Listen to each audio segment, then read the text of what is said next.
I want to introduce Peel Regional Police Chief Nishan Duriyappa for today's keynote presentation.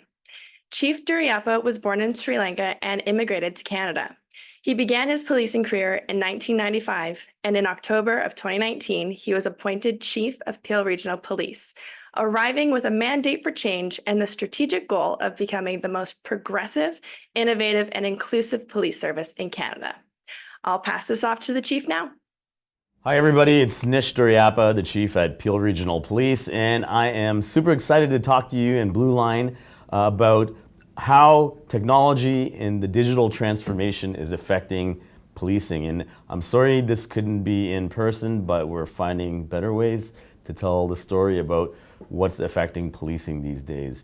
And here at Peel, we have this aspirational statement of wanting to be the most innovative, progressive, and inclusive police agency.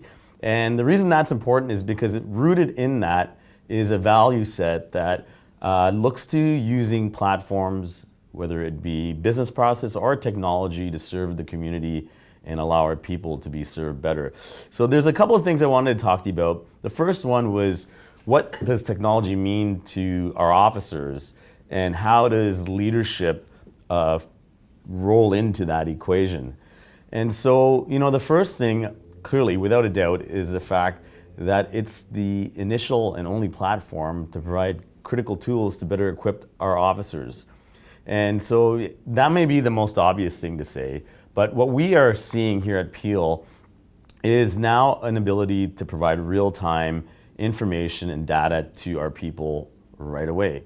So not only does it allow them to have information, but it allows them to have impactful resources to better problem solve and serve the community without being tied to having to drive back to a station or go to a specific geographic location, or even to deal with limitation of what they're able to access while they're out on the roads.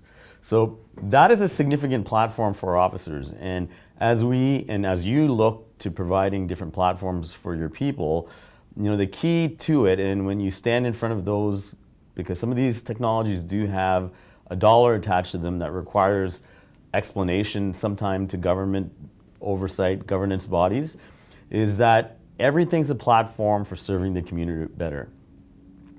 So technology, for us, acts as a force multiplier.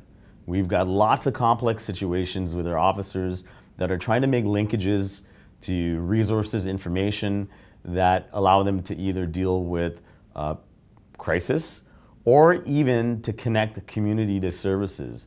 And so all of that is actually a better way of serving the public better.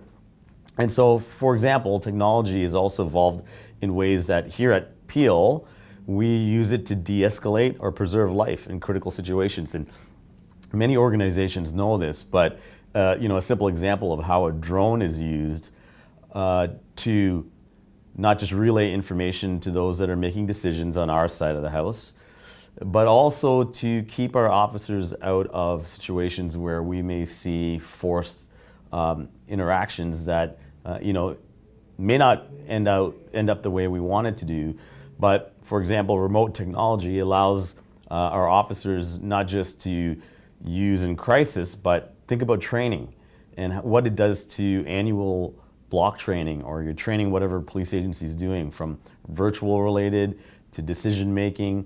All these platforms allow us to be much better.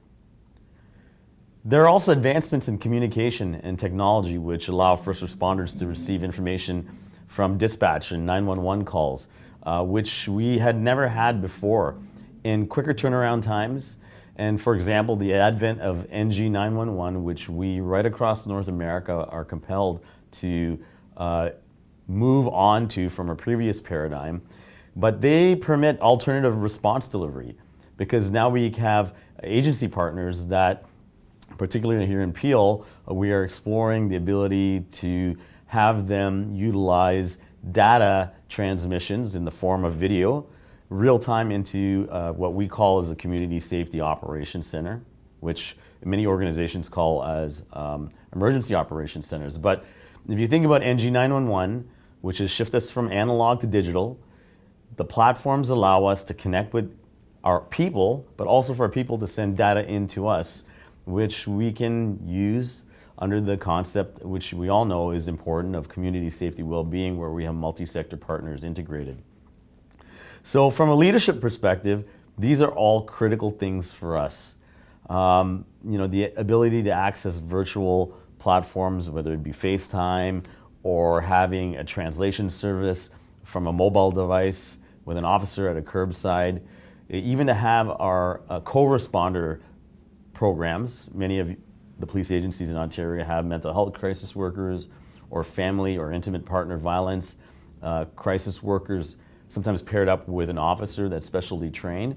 But we have the ability to virtual people in from the front line to do that. Another thing in Peel, like just think of electronic parades. And it's not just that we've transposed traditional shift briefings from paper to digital, but it also permits for us to communicate really critical things to our people and stakeholders. So what we're looking at now is platforms that are more proactive, that involve, for example, mass communication and alert notifications to the public that we can control. I know, for example, many people know Amber Alerts, but our ability to control, even defined by geographic areas and geofenced areas, very unique pieces of information to the public so that they are aware of what's happening in their community, what we're doing, perhaps it's a crisis or otherwise, is extremely important. Digital platforms are also greater access to data and analysis. I think we all know that not only does it help us to make better informed decision making, but one of the things that we see with the public as it pertains to policing, utilizing advanced digital or technological platforms is some apprehension about what it may be used for.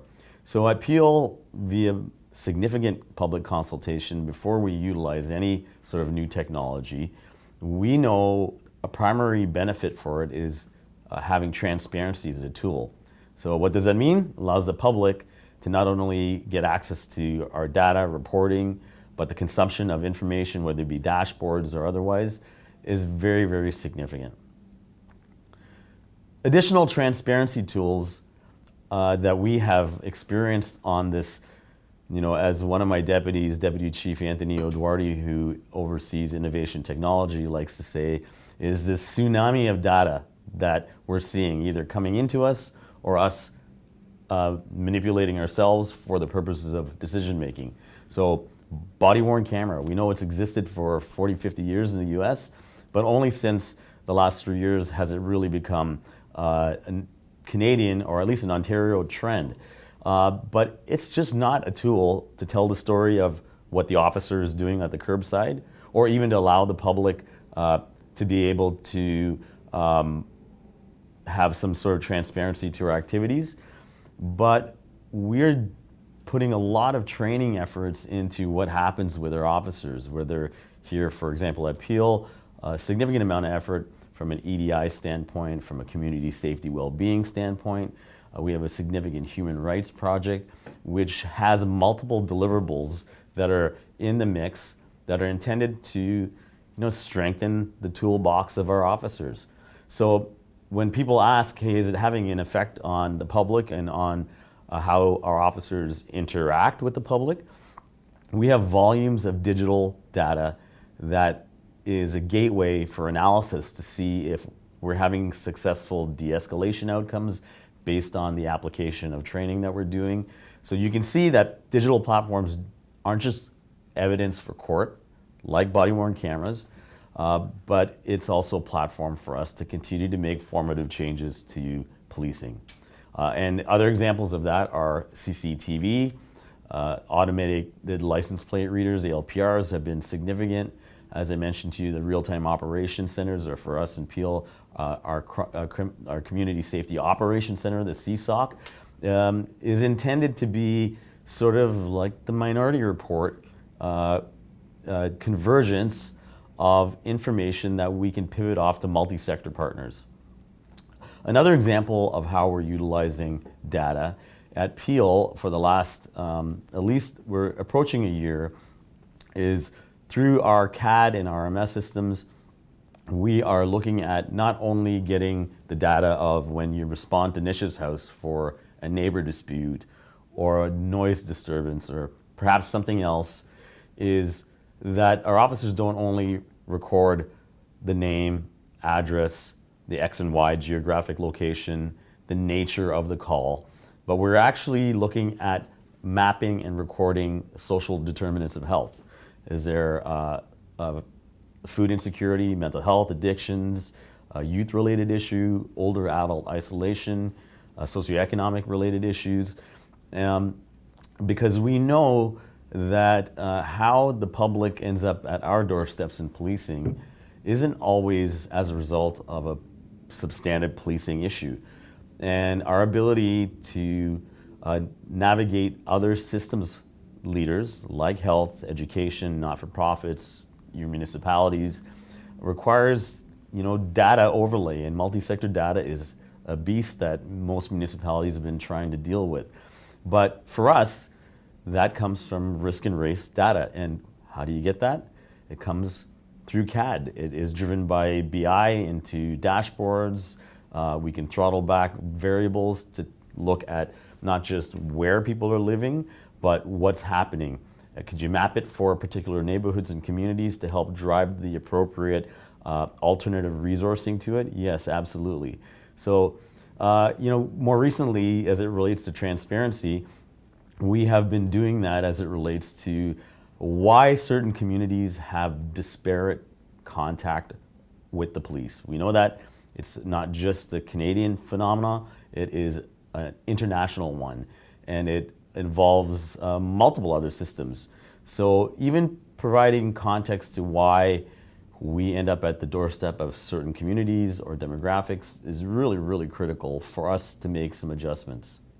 All of these platforms require the power of mega computing and the back end of the technology, which allows our officers not only to receive info, but in certain cases, at least in Peel, everybody that comes into custody, whether they enter a building or it's at a curbside, our officers collect additional data such as the social determinants of health of why you ended up at Nisha's house for a domestic. So that requires some leadership, because not only do we want the willingness to adjust systems, but we also need to explain to our people on why it's valuable. We also need to provide pathways for our people, civilian and sworn, to not only assess new technologies, but the autonomy to deploy them accordingly if it aligns with the values of your organization. And I gave you the Peel aspirational statement, but many organizations have some amazing aspirational visions and philosophies of how they see the community being served better. So I get asked often, what are the innovations that have had significant impact over the past few years?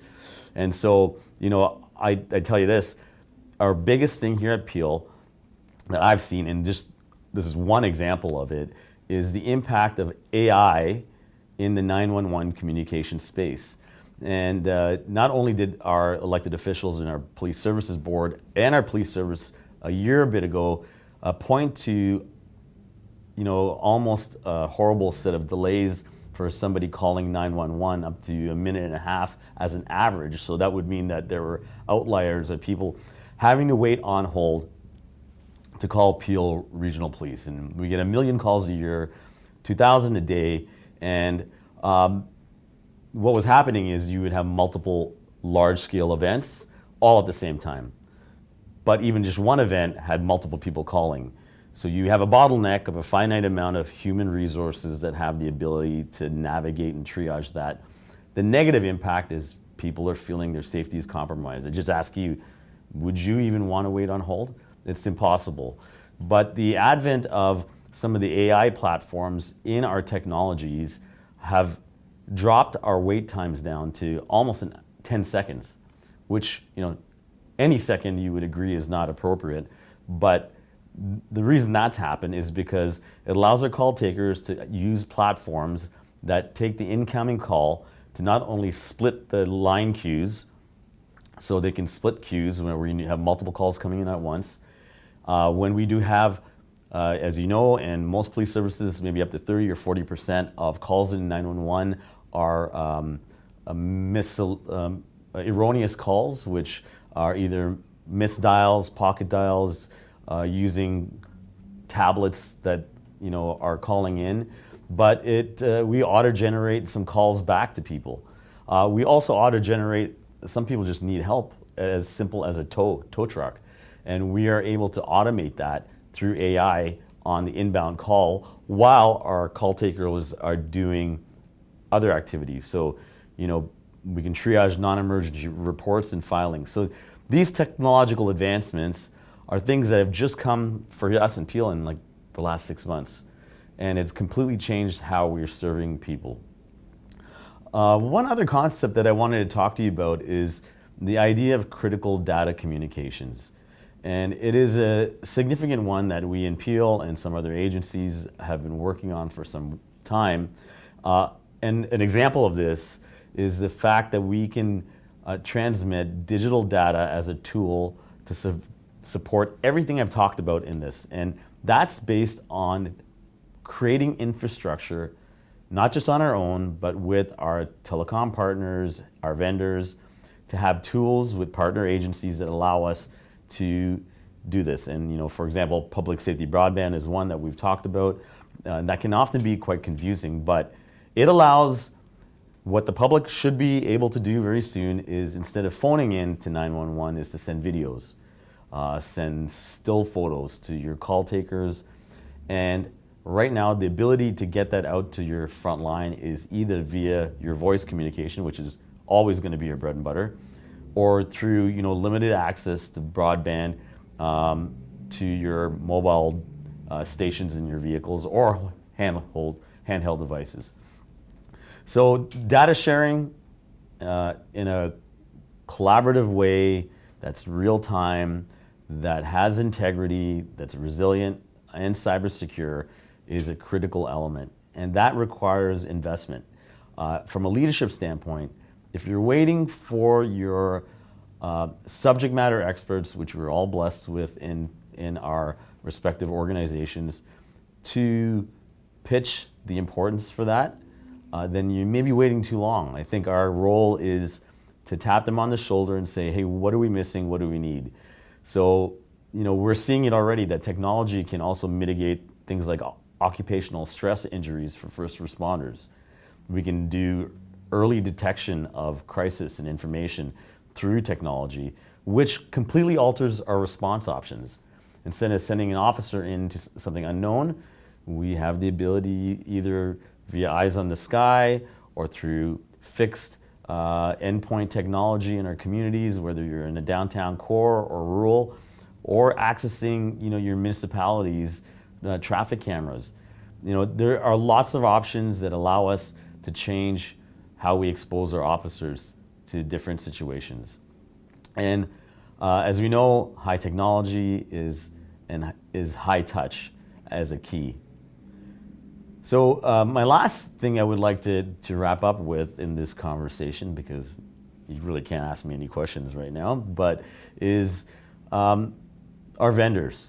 They're the ones that, and we all know them, that are part of this equation in allowing us to be more effective in the way I've described. And so the question often comes to me is, what, either from a vendor or from, our sector, is what do you think, in your Peel perspective, comes to mind when we talk about new technology with vendors? So, one of the things I say, and my team might say it a little differently, is that if you're looking at facial recognition or AI, which have caused some consternation in our communities, we know that new technology does, and there's some remarkable platforms that will actually save lives, allow us to be more effective in many different ways. But a difficulty I've observed is that it's hard for your chief, me, to stand up in front of the community to explain the value and legitimacy of it. And it's not because it's not possible. I just think we have, over time, a history in our sector, not just because of things that have happened in North America, but is some doubt in how we may use it in a Canadian context that may perhaps impede or infringe on people's, not just freedom, but well-being. So my thing is to vendors, you know that there's a challenge. You can build in the checks and balances. You can build in some of the solutioning on the front end of your product development. Maybe even bring us into co-development on products that look and sound the way our respective communities like to hear from us and talk to us. So we can build in greater community awareness with our technological and vendor agencies, and therefore their offerings actually garner the interest of community. And we've seen that through consultation, that the community sometimes says, okay, wait, we understand now how you're going to utilize this. And in our case, for some of our platforms that we're exploring, have asked us why we didn't do it a long time ago. And so my response is technology vendors are required in the equation sooner than later. And so my recommendations to police service, law enforcement, public safety is always engage them early, and have those conversations about the needs of your communities so they can, as I said, meet you halfway in this space. Hey, listen, thank you for allowing me to do the brain dump of the world according to Nish. And I know my people would love to correct me a million times over on some of the details of what I'm sharing with you, but I think it's important you hear from people in executive positions that rely all day, every day long on the amazing women and men, civilian and sworn, of all of our police services that are actually doing the real work. And what you do need to know is we need to give them, a vision, a pathway forward that allows them to do exactly what they know is right for the community. And I want to thank Blue Line for creating the space for this conversation. Thank you for always showcasing the innovative, progressive, and inclusive things we're doing here in policing in Canada. Have a good day. Thank you to Chief Duriapa for those wonderful opening remarks.